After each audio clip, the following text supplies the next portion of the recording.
दोस्तों, तीर्थ यात्रा का समय था। पति पत्नी दोनों ही इसका लाभ लेना चाहते थे, अर्थात इस यात्रा में जाना चाहते थे। दोनों बड़े ही धार्मिक प्रवृत्ति के थे, पर वो जिन धामों की यात्रा करना चाहते थे वो सब उनके घर से हजारों किलोमीटर दूर था। इसलिए पति ने कहा, क्यों ना हम ट्रेन का रिजर्वेशन करवा लें और निर्धारित समय पर तीर्थ के लिए निकल पड़े। दोनों ने ऐसा ही किया।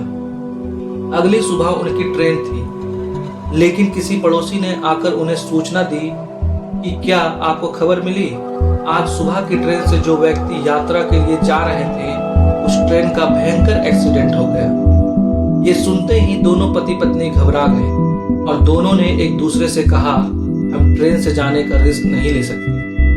पति ने सोचा कि क्यों ना हम बस के द्वारा ये सफर कर लें, और दोनों एक बार फिर अपनी यात्रा की शुरुआत के लिए पूरी तरह से तैयार थे। जब दोनों अपना सामान पैक कर रहे थे तब उन्होंने टीवी में खबर देखा कि एक बस ड्राइवर की लापरवाही से बस पुल से गिर गया, जिसमें बहुत लोगों की मृत्यु हो गई। वो दोनों सहम से गए और उन्होंने सामान पैक करना बंद कर दिया, और इस बार फिर दोनों ने कहा, तीर्थ यात्रा के लिए हम इतना बड़ा रिस्क नहीं ले सकते। अंत में उन्होंने पैदल ही यात्रा की सोची। दोनों घर से पैदल निकल गए। जैसे ही वो कुछ दूर चले थे, रास्ते में एक भयंकर रोड एक्सीडेंट हुआ था, जिसमें एक ट्रक ने दो पैदल चल रहे व्यक्तियों को कुचल दिया था। उन दोनों से ये दृश्य नहीं देखा गया और दोनों ने कहा, भगवान, हम यात्रा के लिए इतना बड़ा रिस्क नहीं ले सकते, कृपया हमें क्षमा करें। और दोनों फिर से अपने घर लौट गए। अगली सुबह जब वो दोनों पति पत्नी घर पर मौजूद थे तो अखबार वाले ने दरवाजे पर दस्तक दी। उन्होंने उससे अखबार लिया और जब पति ने अखबार खोला तो मुख्य पृष्ठ पर लिखा था, घर की छत गिरने से घर में उपस्थित दो लोगों की मौत। अब दोनों करे तो क्या करें।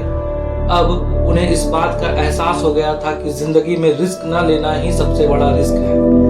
वो दोनों ही अपने पिछले कार्य के लिए शर्मिंदा थे, क्योंकि अब वो घर छोड़कर तो नहीं जा सकते थे। दोस्तों, जीवन में कई क्षेत्रों में भी हमारे साथ ऐसा ही होता है। हम रिस्क लेना नहीं चाहते। हमें लगता है कि किसी व्यक्ति का उस क्षेत्र में नुकसान हुआ है या वह उस क्षेत्र में असफल हुआ है तो हमारे साथ भी ऐसा ही होगा, पर ऐसा बिल्कुल नहीं है। यदि आप अपने मनपसंद कार्य को करने के लिए रिस्क नहीं लेना चाहते, अपने दिल की आवाज को सुनने से डरते हैं, आपको लगता है कि ये बड़ा रिस्क होगा, तो ऐसी सोच ही आपके लिए सबसे बड़े रिस्क के बराबर है। आपको लगता है कि जॉब छोड़ने के बाद या डिग्री ना लेने के बाद भी आप कुछ बेहतर कर पाएंगे, लेकिन रिस्क उठाने से डरते हैं। आपको लगता है कि जो दूसरों के साथ हुआ है वो आपके साथ भी होगा, तो ये आपके लिए सबसे बड़ी रिस्क है। यदि चेतन भगत ने जॉब नहीं छोड़ी होती, रिस्क नहीं लिया होता, तो वो आज इतने बड़े राइटर नहीं बन पाते। हर चीज में रिस्क लेनी पड़ती है। जब तक आप कदम नहीं बढ़ाएंगे, आपको पता कैसे चलेगा कि आपने सचमुच सही किया या गलत। आप तब तक कुछ बड़ा नहीं कर सकते जब तक कि आप रिस्क नहीं लेंगे। रिस्क ना लेना, आगे बढ़कर शुरुआत करने से डर जाना ही सबसे बड़ा रिस्क है, जो आपके पैरों में जंजीरें बांध देगा और आपको सफल होने से, आगे बढ़ने से रोकते रहेगा। दोस्तों, बिना ज्यादा सोचे अपने जीवन में रिस्क लेना शुरू कर दें, नहीं तो जीवन में कुछ हाथ नहीं आएगा। अंग्रेजी में एक कहावत है, नो रिस्क नो गेन। दोस्तों, बिना रिस्क कुछ नहीं प्राप्त होता। वीडियो कैसा लगा हमें कमेंट करके जरूर बताएं। Thank you for watching this video. जय हिंद, जय भारत।